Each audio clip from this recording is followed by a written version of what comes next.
Today we are doing a very special and a very controversial video. Ooh, I know the Chronicles community loves this, so I am making a tier list on the best collab units from the Slayer's Try collab, right? I have to preface this. Two big disclaimers, right? This is my opinion. And second of all, this is not financial advice, right? Now, here's the deal. I have tested all 6 of these units, right? I have made videos on them. If you wanna check those, I will leave links for all 6 collab unit testings in the pinned comment, right? And I'm gonna be making a tier list based on how good I think they are in this game, right? So, without further ado, let us begin. Okay, and the first unit, the Fire Lena, right? Now, okay, here's the deal. She is a mage, but she's sort of a unique mage because all of her attacks have weak point scaling, which means she does not need any critical rate or critical damage. However, she does need quite a bit of extra precision, and if you really want to boost the damage, attack speed, because they do benefit from attack speed a lot due to the way weak point multipliers work, right? Because weak point multipliers in general are lower than crit damage multipliers for different units, right? As you can see here, AoE attack 548, this one 9 hits times, let's say 70, again that's like 540 multiplier.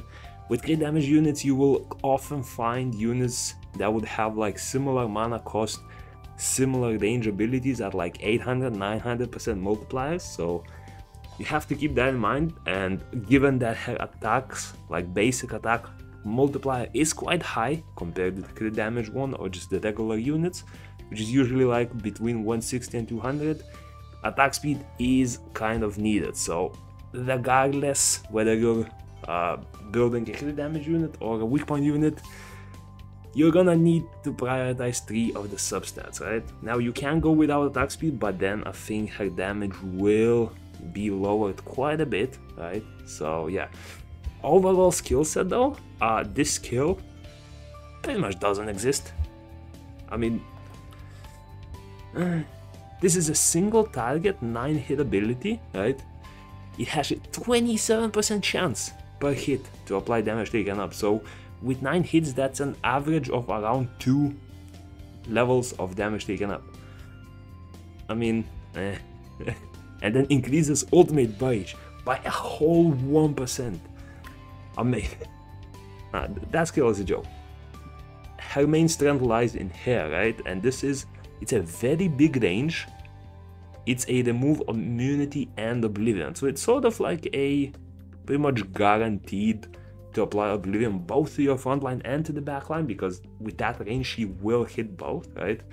The problem is that the push comes before immunity is removed, so if your front line, or like if any unit that you are trying to push has immunity, it will not get pushed, right? It will first activate the push, but with immunity you're not gonna get the push, and then it removes immunity and oblivion, so half of the kit is sort of like gone, right? So yeah, this one, it's decent if you're using it with something like Eleanor, I guess, but overall it's just 6%, like, come on. So yeah, I'm gonna say she's a backline unit, she's a mage, and she does not have any safety. Like, she does not have any passives that will revive her, prevent her death with Endure, something like Pisama has, something like Tiamar's, right? Oh my god.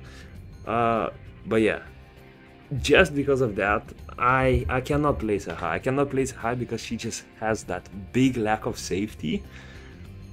And overall, her kit, I mean, with just her second skill, I mean, first skill is a joke, let's be real. So I'm gonna have to go see, like, it's definitely not D, like she's definitely not a garbage unit, but she's also not that great. She's also not that great.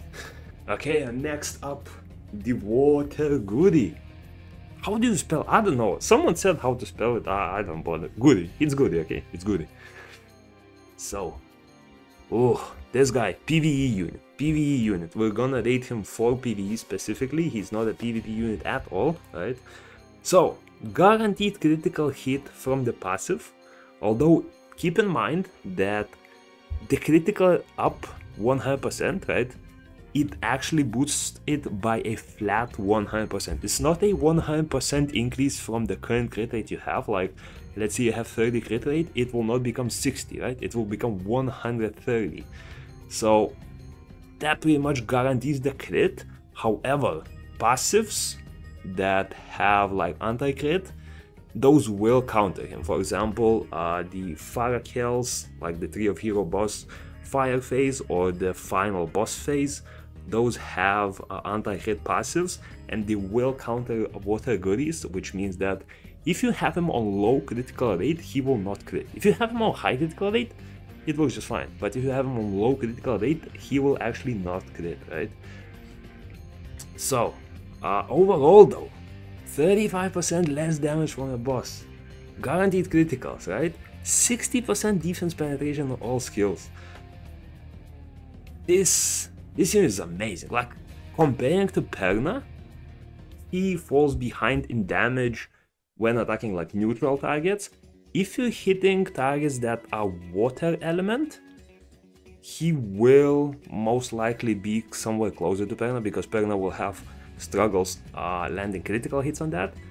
If you're attacking a fire unit, because he has element advantage, he will do a little bit of more damage than he would usually do on a neutral target, but he still does not catch up Perna. He still does not catch up with Perna, right?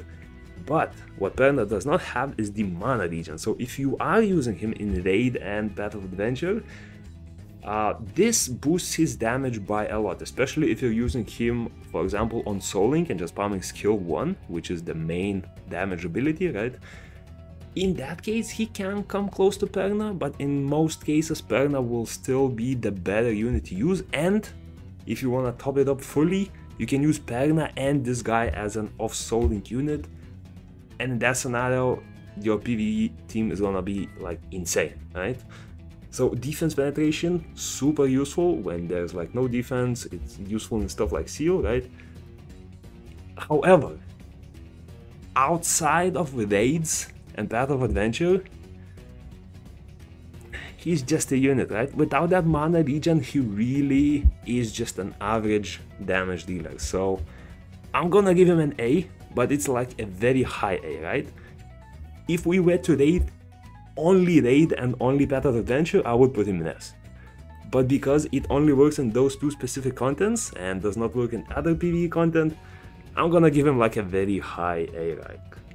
Next up, the Wind Zelgadis. You know what? First of all, what I'm gonna do is yoink, and now we talk about it.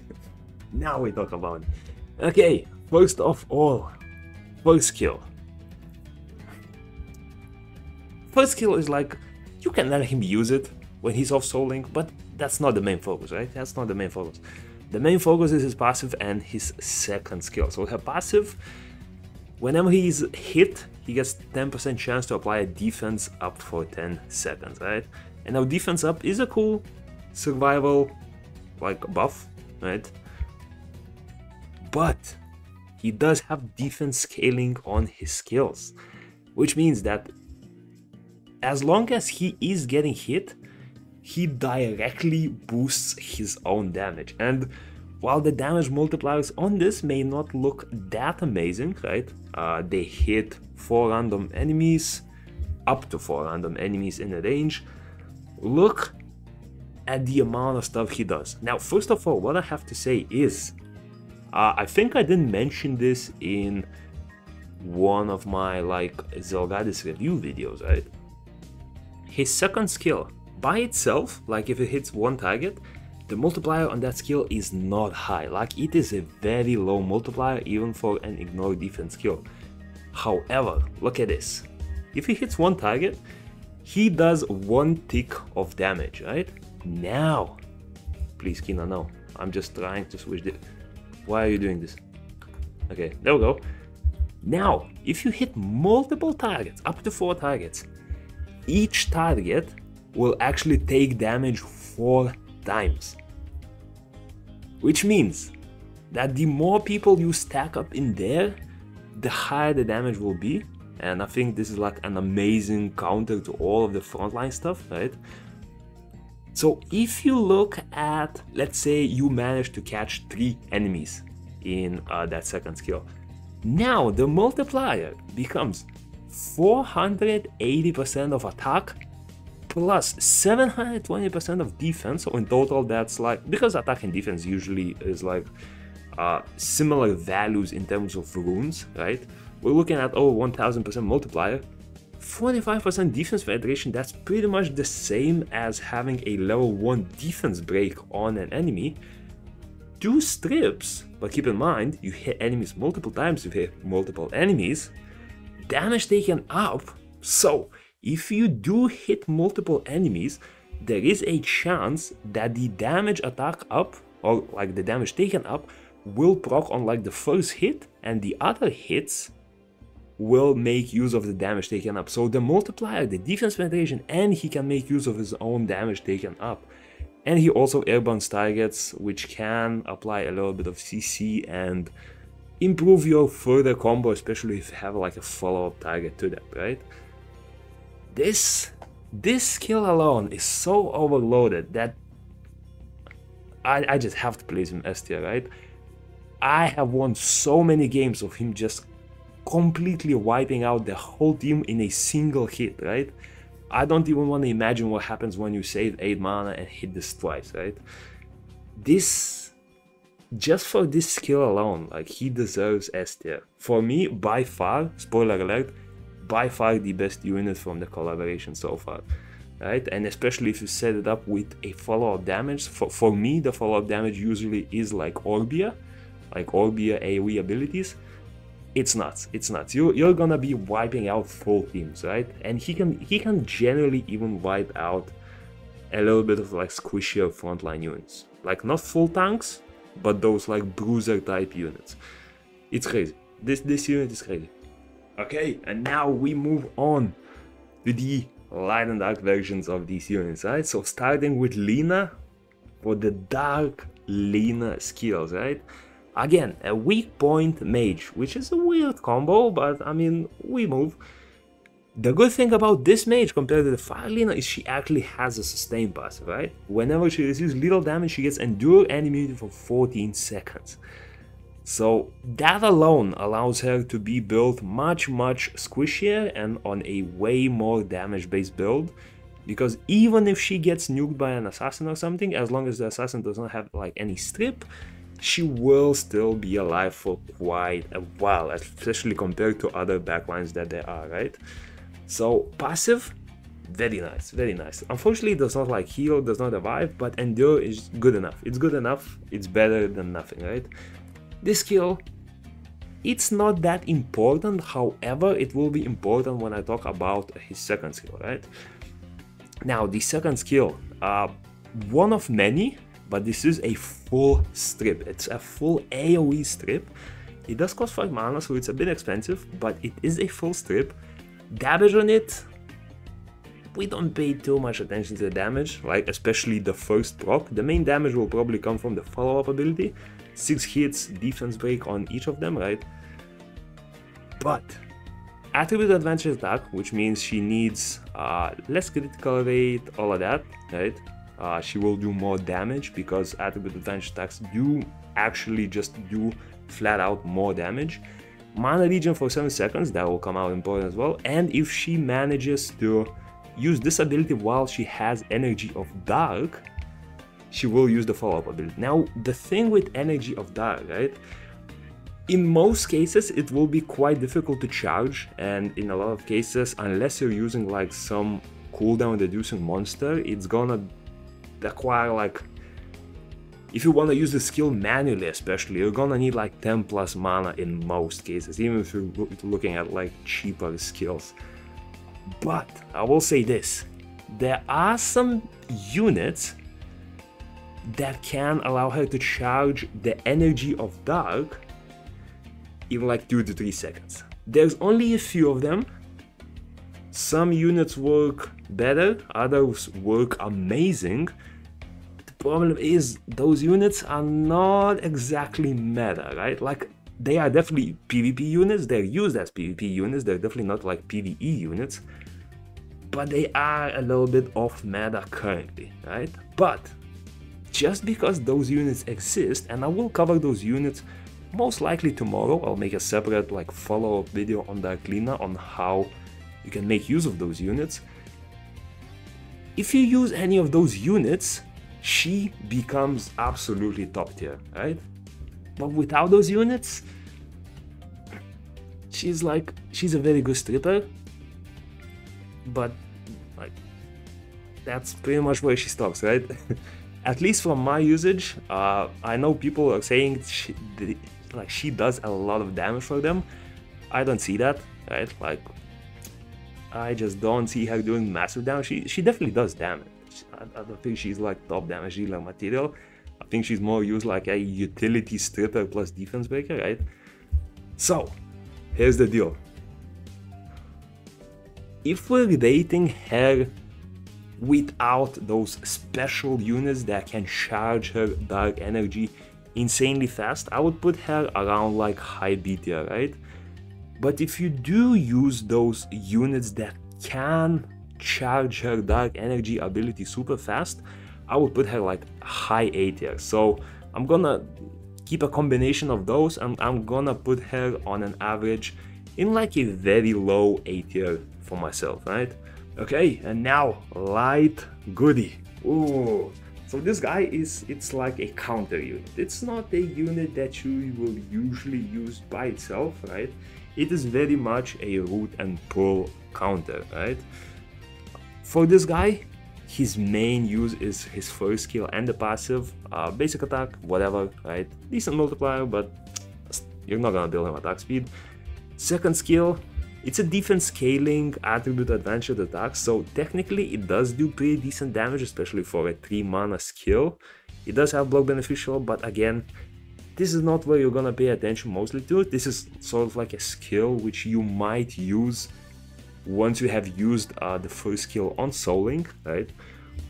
But the souling skill, this is where he really shines. So technically, this ability can remove up to 4 beneficial effects. It's a single target strip and defense break, right? And if he succeeds in doing that, and if his defense is higher than opponents, since he is a defense scaling unit, you will have him on high defense.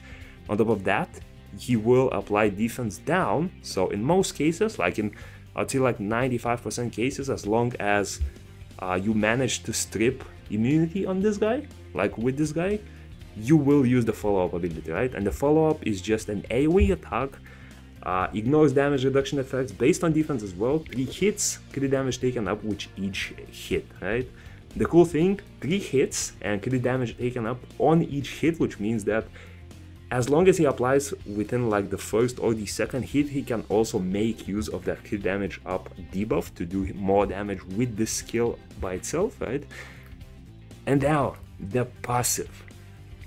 The passive is an absolute gem on this unit. So, 20-second cooldown, and whenever he receives a harmful effect, he gets immunity and defense up for 10 seconds. Defense up directly boosts his damage. Immunity can prevent stuff like attack down or defense down, which will lower his damage, right? So technically the passive directly contributes to increasing the damage, increasing the chances of having higher defense, because you need to have higher defense, and with defense buff, that's gonna be like pretty much guaranteed in most cases. He's also immune to pull and root, and this is where it's really important, right? Because this guy, in a lot of cases, like in majority of cases, you will not pick him as a standalone unit, right? Like, he has a very good strip defense break, but also after that, he does not have much, right?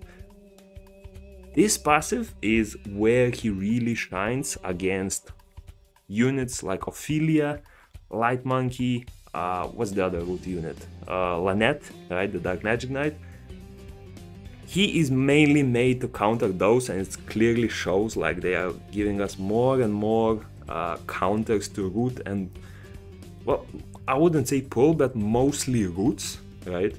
He also sort of like targets zelgadis, right? Because zelgadis first skill has a pull, so he's also immune to that. So he's basically like immune to the very meta CC at least, yeah? And if someone attempts to root him, he will use this skill on that target. Now the cool thing is this means it will use it even if the enemy only attempts. So if you have immunity, and let's say something like an Ophelia first skill happens on him, Ophelia cannot strip, right? She will not bypass immunity, but because she attempted to hit him, as long as he's enraged, he will use up this passive. So it works with immunity, it works if it misses, all of that, right? So overall, this guy, I think he's more like a unit to set up the damage on the summoner, right? Because like he can do quad strip, defense break, and crit damage if he does not miss, right? I mean, in a lot of cases on the summoner, you will probably miss this follow-up ability. But overall, like as a counter unit, he's really good. He's really good. But then again, if there is no root, if there is no pull, well, mostly we're gonna pay attention to root because his passive does not activate, like this does not activate with pull, it only activates with root. If you are countering like 2 units, he's like a must pick, right? If you're countering 1 pick, the problem with that is the opponent can just self-ban it later on, and if he lets this through, he sort of loses a lot of use. Like his passive becomes like half of what it is, right? He will only be receiving immunity and defense up, the rest of the stuff will not matter. But as a counter unit, beautiful, right? I would say there are better root counters, especially with stuff like Windbeal. I would say Windbeal, like purely as a counter unit, is a bit cooler than Light Goody, but it's definitely not a banned unit overall, right? So I'll say this: if an enemy picks root units, right? If the enemy picks root units and you are able to counter them, I would put him like middle of A tier, right? The problem is there's really like three meta root units: Ophelia, Lena, Light Monkey, right? Apart from those, there's not much to counter, right? So in a lot of cases, you will not actually be countering anything with this guy, because the opponent will either self-ban it, they might ban your Light Goody. I mean, it's a counter unit, it's a counter unit. I cannot put a unit that only does a few specific counters that high, so I'm gonna put him at like high B tier. I think he's a decent unit overall, but he's more of a counter, right? But if he has nothing to counter, he's not gonna be amazing. If he has nothing to counter, he's not gonna be as amazing as something like Dark Lena or Wind Zelgadis, right? Okay, and lastly, Dark Zelgadis. Oh,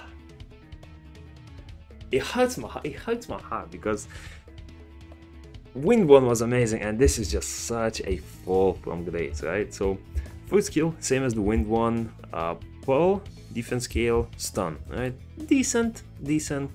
I mean, nothing extraordinary. I think, is the duration? Yeah, the duration is a little bit longer. The stun lasts 3.5 seconds, so it's a decent like follow-up skill, right? But definitely not the main focus. And the main focus on him will be mostly the passive, but also the second skill, right?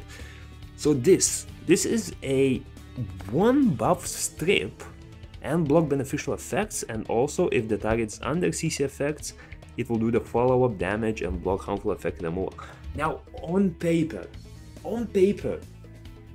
before I explain it, passive as well, increases monster resistance by 40%. This is good. I know I saw a few people mention that, wait, this prevents his passive from working, right? This is the same as the Light Goody, like the same as the Fire Monkey. it does not have to land the effect. It can, as long as it attempts, which means that, again, it will work even if it resists, it will work even with immunity, right? It only needs to attempt to land the effect, so the resistance is always beneficial, right? Unless you're using something like a, what's called like Dark Beast, right? In that case, sure. But yeah, this skill, on paper, this skill looks amazing, right? Like you receive something like a CC effect, you strip one beneficial effect with this, block beneficial into block harmful effect removal. That's sort of like, on paper, it like completely blocks most of the summoner passives, right? It makes extremely difficult to cleanse those effects because like you cannot apply any buffs, but you also have a lot of trouble cleansing them because of the block harmful cleanse, right? In reality though, this skill range, let me just show you the skill range of that skill. It's sad. Like the skill range is sad, right? Let me just quickly dash to the targets. That range might as well not exist, right? Like that skill range is extremely sad. So even if you wanted that to apply, it will usually just like have trouble hitting more than like 1-2 targets in a lot of cases, right? Another thing about this is, especially if you make use of his passive, right? The passive will strip one effect on the enemy that applied the CC effect to you. However, the problem with that is, if you want to follow up with something like this and do like that whole block beneficial and harmful effect removal block, right? You're gonna have a little bit of trouble because immunity matter. Everyone runs immunity these days, right? You can remove one buff, but if that one buff is just a random like defense buff in a bunch of 5 different buffs that the enemy has, the moment you miss that immunity, and the moment you miss immunity with this, the whole follow-up doesn't work, right? He has a transfer CC effect if someone tries to apply it, right? So he will basically, imagine someone gets a CC effect, he strips one buff and he applies that CC effect on that target that tried to apply it. If that enemy has immunity, and if he misses to strip the immunity, the passive has gone to shit. The passive has gone to shit, that's the easiest way to put it, right? Like, it will actually not do anything. And immunity is so prevalent in today's meta that this just sort of like completely negates his passive, right?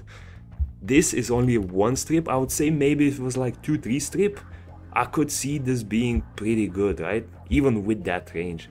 This is a single buff strip. So let's say you attack someone with the, like someone tries to CC you, you strip once, you strip a second one. Again, there's a very big chance that you will just not strip the immunity, especially on the important targets that everyone usually protects with multiple buffs. Like let's say you might encounter something like a Chandra or like a Dark Beast monk. They will have defense, shield runes, invincibilities, immunities. Limas are everywhere these days. On paper, like if you're fighting someone who does not have any buffs or have like very limited 1-2 buffs at most and no immunity, cool. Awesome counter unit, right, to CC effects. I wouldn't still pick him if it wasn't for a counter to CC, but as a counter to CC, awesome. The moment someone has immunity, everything crumbles, right? Because this relies on enemy not having immunity, this relies on enemy not having immunity, and this relies heavily on the enemy not having immunity. So a single immunity buff will completely kill this unit, right? So, and then again, the range on that skill hurts. It hurts after the wind one. It hurts putting him in C tier, but yeah, I have to. And yeah, that's the final rating I have for these, right? Wind zelgadis by far S tier. Water gourry, very high A tier, close to Perna. Doesn't beat Perna, but close to Perna in terms of usability, but then again, mostly works in raids and battle adventure. In other dungeons he falls off way more. Dark Lena, if you combo it, probably close to S tier. If you don't combo it, probably closer to like B tier, so on average I'll put her in A. Light gourry, decent counter unit, decent unit by itself, even if you don't counter, but it's also like not that amazing by itself, and there's only a few counters that he can make use against, right? Like there's like 3 meta units that root, so also not a lot of options to counter against, right? Then Fire Lena, just no sustain, really. Like she would be way higher if she had similar sustain to Dark Lena, right? Because the skill set is not the worst, right? Like AoE, strip immunity and Oblivion, like that negates a lot of stuff. But she just dies. She just dies. So you either try to do quite a bit of damage and risk dying very easily, or you do no damage, right? So, and then Dark Zelgadis, yeah. Just completely countered by a single unit, right?